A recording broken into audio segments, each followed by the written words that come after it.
This is me at 26 and this is me now at 36.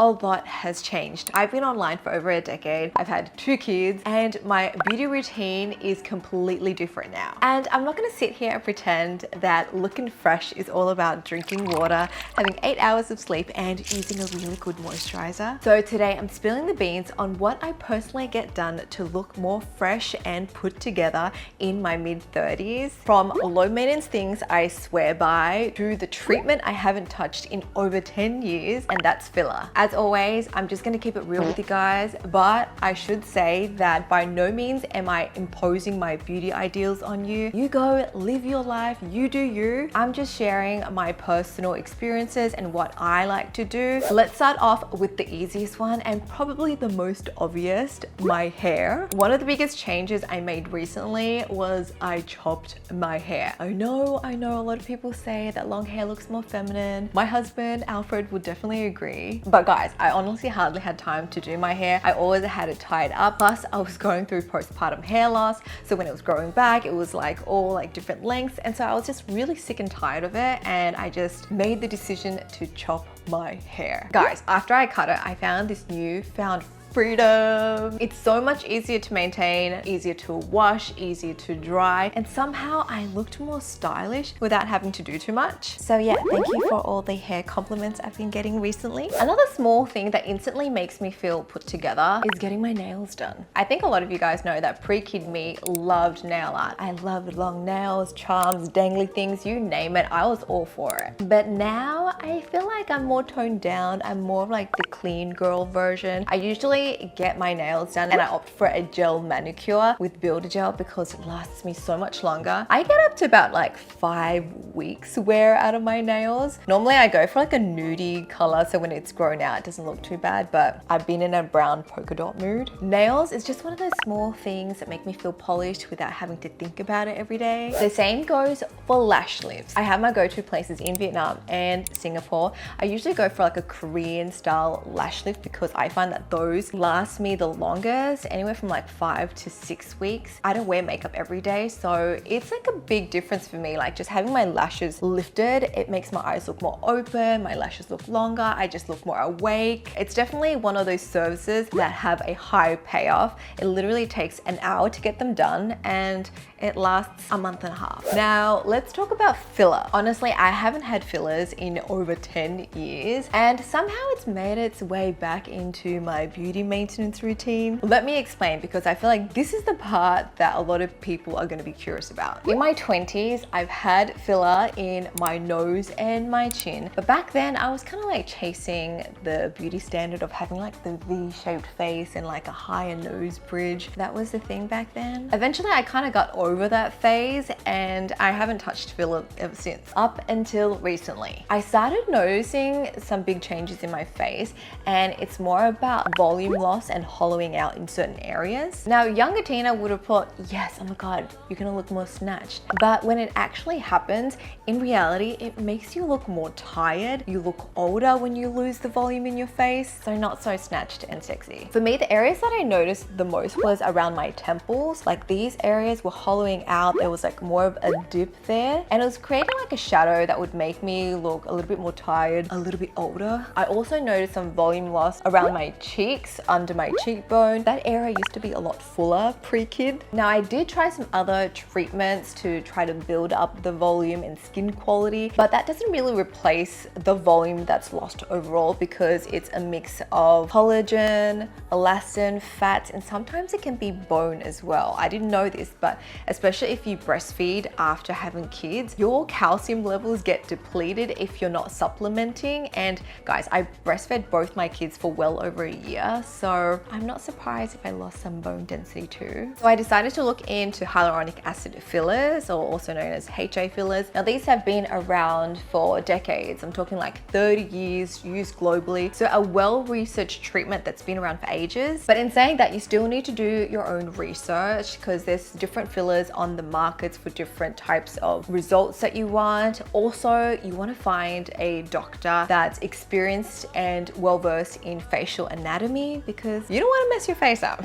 I went for a few consultations. I shopped around with different doctors. I did my own research and I ended up opting for BELOTERO, which is a filler that's known to look a little bit softer and more natural in the skin. That's because they have this biomimetic matrix technology, which basically means that it's able to mimic the biology of your skin and tissue. So that's going to give you a more natural looking finish. Another thing about BELOTERO is that they have different types of fillers depending on the area you're treating and the result that you're after. So it's not a one size fits all type of filler. Usually the doctor would choose depending on your face and the area you're treating, and plus what sort of result you're after. I got it done in Singapore at my go-to clinic. I've been with them for like 5 years. What I like is that they have pretty advanced technology that I haven't seen at other clinics. And I really like the lady doctor there. She just understands my vibe. Like, I don't want to look like a different person. I still want to look like me. I just want to look fresher, more balanced, more youthful, and just look like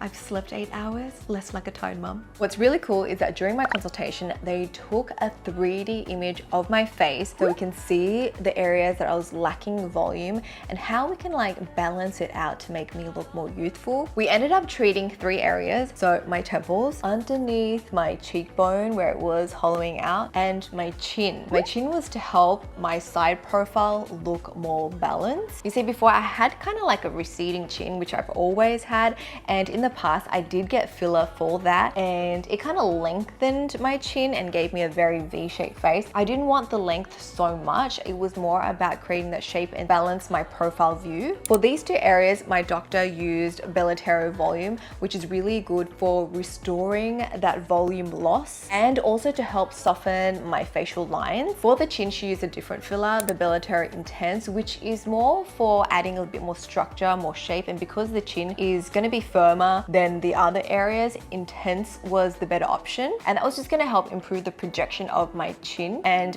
help my face look more balanced. The treatment itself was pretty manageable. Before we got started, they did apply numbing cream for about 15-20 minutes, so I was pretty numb. When the needles went in, I felt like a little prick. That would rate like a 3 out of 10. Not too bad. It's kind of like that sensation when you pop like a pimple or a blackhead, you get that little sting. It felt like that. And then afterwards, there was a little bit of like pressure. It wasn't painful. It just felt a little bit weird. Like, I can't explain it, but it wasn't painful. Now with filler, you can see results immediately, which I like, but of course swelling can happen. So it might take a few days for the results to actually settle. For me, right after the treatment, it just felt a little bit sore around my chin the next day or 2, and then basically I was normal after that. But if you looked at me, I didn't look like overly swollen or anything. I had some just like minor like needle marks, but honestly not much downtime at all. I can just basically resume my normal activities after. Now after I did this, my best friend, she looked at me and she was like, what did you do to your face? Like, you look fresh, you look younger, but she couldn't pinpoint what I actually done. She just said I look like pre-kid Tina, which was probably the best compliment. The doctor did such a good job. Not only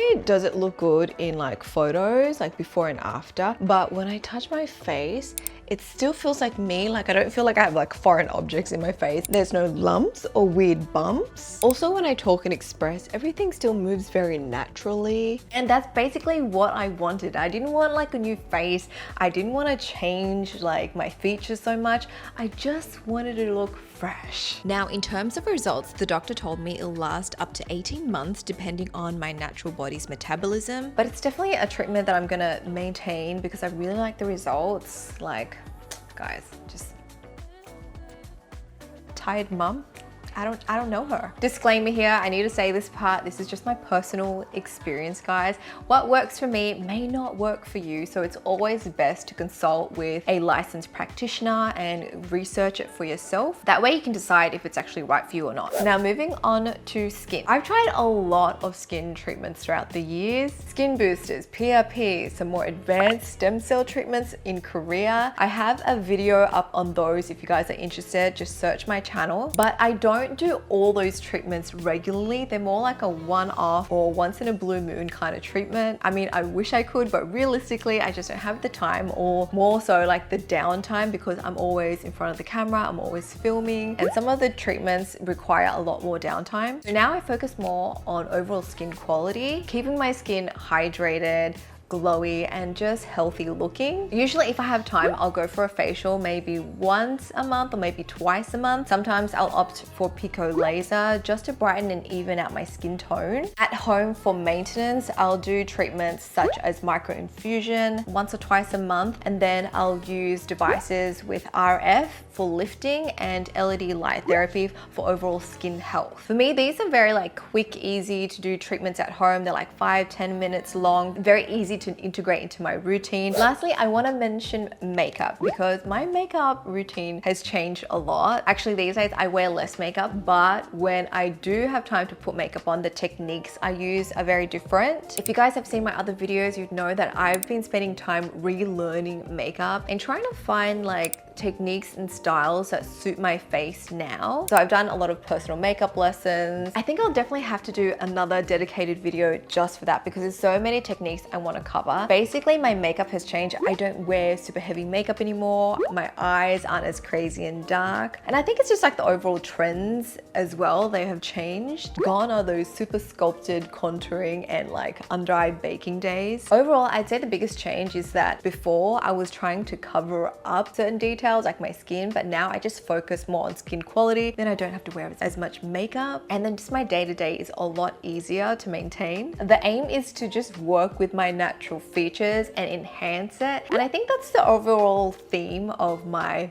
mid-30s beauty routine. I'm not trying to chase a completely different face. I'm just trying to work with what I have, maintain what I can, and just keep things simple and do high maintenance thing to be low maintenance for the long run. Let me know if you want to see a more in-depth video on any of the topics I spoke about today, or if you guys want certain makeup tutorials, request them below. Subscribe if you're new here, and I shall speak to you guys next time. That is it from me. Bye!